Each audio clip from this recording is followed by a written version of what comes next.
नमस्कार दोस्तों, मैं बीनू जायसवाल। मेरे चैनल करी सॉस में आपका स्वागत है। तो आज ये मेरा पहला ब्लॉग है और आज मैं बना रही हूँ श्राद्ध की थाली। तो क्यों ना वीडियो आपके साथ शेयर की जाए, इसलिए मैंने ये वीडियो बना लिया है आपके लिए। और अभी मैं यहाँ पे दूध को गर्म करने के लिए रखूँगी। तो सारे दूध को इस तरह से भगोने में मैंने खाली कर लिया है और इस दूध की बनेगी खीर, क्योंकि श्राद्ध में तो खीर की बहुत ज़्यादा महत्व होती है।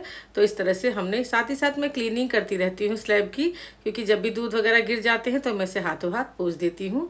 और अब मैं दूध को गैस पे रख दूंगी ताकि हमारे दूध जो है उबल जाए और उसके बाद इसमें मैं चावलों को डालूंगी, तब ये खीर बन करके तैयार होगी।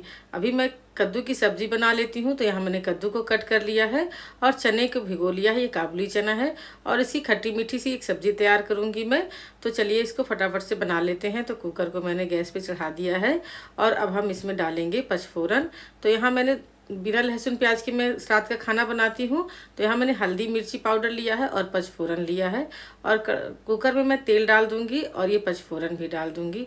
तो जब पचफोरन हमारे थोड़े से लाल हो जाएंगे तो हल्दी मिर्ची पाउडर को मैं इस तरह पानी में भिगो करके डालूंगी ताकि मसाले हमारे जले नहीं। और इन सब मसालों को अच्छी तरह से हम भून लेंगे। और ये 2 अमिया भी मैं डालूंगी इसमें, ताकि कद्दू हमारी खट्टी सी तैयार हो, खट्टी और मीठी सी। और नमक डाल दूंगी और सबसे लास्ट में चीनी डालूंगी। तो यहाँ पर कद्दू को डाल करके इस तरह से हम ऊपर नीचे चला देंगे और इसमें डाल देंगे हम चने को भी। तो चना डाल करके फिर हम इसको सीटी लगा देंगे, थोड़ा सा पानी डाल करके, ताकि कद्दू और चना अच्छी तरह से गल जाए। और अब यहाँ पर चावलों को धो करके मैं दूध में डाल दे रही हूँ, क्योंकि दूध उबलने लगा है। और थोड़ा सा तेल डालूंगी कढ़ाई में और एक साइड में आलू भी उबलने के लिए रख दे रही हूँ। और यहाँ पर मैं बनाऊंगी आलू पनीर और मटर की सब्जी। तो पनीर को सबसे पहले मैं फ्राई कर लेती हूँ। तो कभी कभी मैं पनीर फ्राई करके भी बनाती हूँ। तो बिना लहसुन प्याज के जब आप बनाइए तो थोड़ा सा पनीर फ्राई कर लेंगे तो सब्जी अच्छी बन जाती है। यहाँ टमाटर, अदरक और हरी मिर्च का पेस्ट बनाऊंगी थोड़ा सा गरम मसालों के साथ, क्योंकि जब लहसुन प्याज नहीं पड़ते हैं तो टमाटर की ग्रेवी में ही ये सब्जियां अच्छी तरह से पक जाती हैं। तो इस तरह से हरी मिर्च और टमाटर और अदरक का एक पेस्ट बना लूँगी मैं। और यहाँ पर मैंने धनिया, हल्दी, मिर्ची पाउडर भी लिया है और इसे भी मैं मसालों में यूज करूँगी।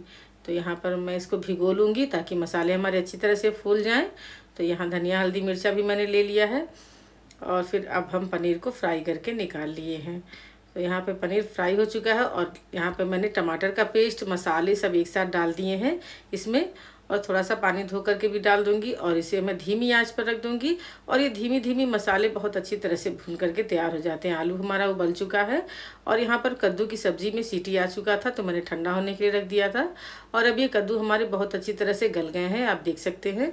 और चने भी अच्छी तरह से गल गए हैं। तो इसमें जो पानी छोड़ा है कद्दू ने, वो पानी सोखने के लिए बस मैं गैस को जला दूंगी। और जब ये पानी सूख जाएगा तब इसमें मैं डाल दूंगी चीनी और ये तैयार हो जाएगी हमारी खट्टी मीठी सब्जी। तब तक यहाँ पर हम खीर को भी चलाते रहेंगे, क्योंकि नीचे लगे नहीं।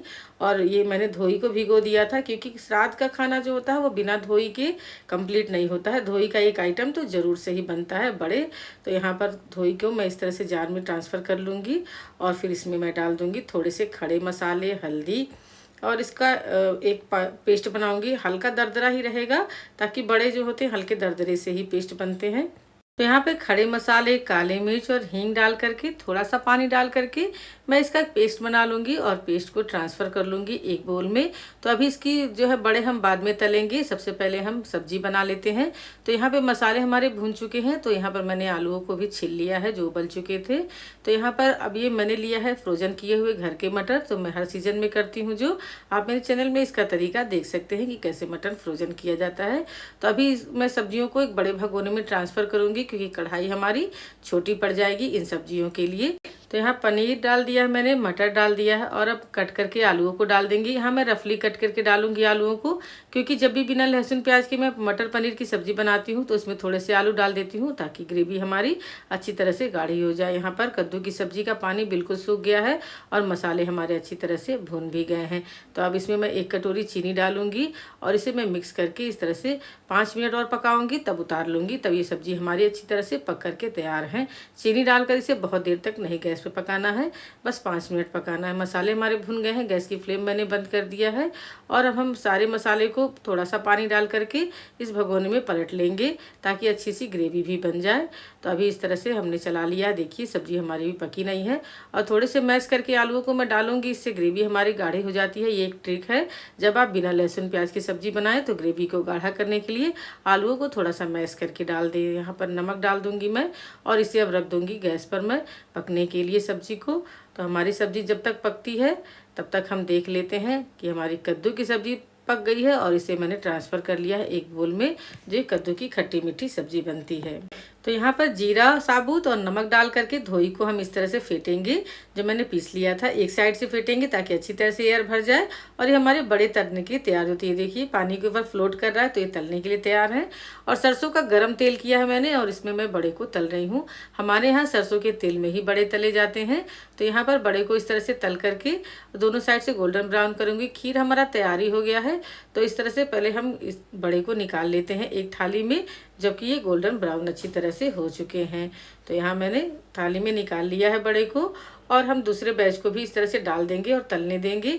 और यहाँ सब्जी हमारी तैयार हो गई, तो धनिया की पत्ती डाल करके इसे मैं मिक्स करके उतार लूँगी, क्योंकि अभी हमारी जब गैस से उतर जाएंगी सब्जी तो ये थोड़ी सी थिक होती रहेगी, क्योंकि आलू इसमें मैंने मैश करके डाला हुआ है।